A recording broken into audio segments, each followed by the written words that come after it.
SpaceX est un gouffre financier. Fondée par Elon Musk, l'entreprise SpaceX n'est toujours pas cotée en bourse à ce jour, mais désormais la société spatiale prévoit son entrée dans quelques mois et nous donne l'occasion de regarder ses comptes. Déjà, on voit que l'entreprise, qui avait réussi à bousculer un secteur historiquement dominé par des États, n'est pas qu'un gouffre. Starlink, son service d'accès Internet par satellite, est l'exception de la société. Il a généré 7,2 milliards de dollars de bénéfices avant intérêts et impôts l'an dernier.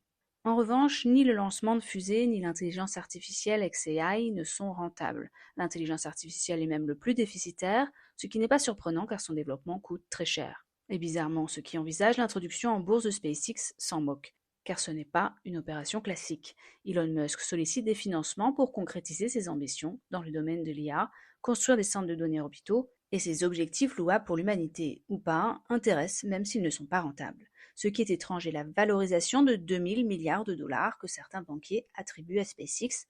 Elle est tout simplement infondée pour certains.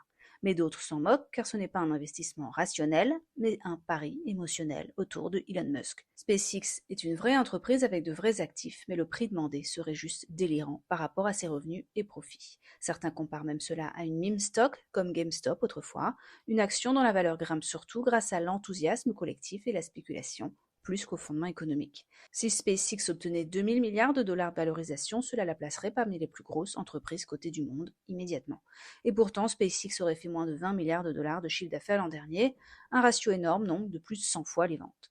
SpaceX aurait perdu 5 milliards de dollars, notamment à cause des coûts liés à son IA. Cependant, la société possède un potentiel énorme, il domine les lancements commerciaux et a une technologie spatiale de pointe, et Starlink est quand même rentable avec des millions d'abonnés. Donc ce n'est pas une critique technologique, c'est surtout une critique de prix.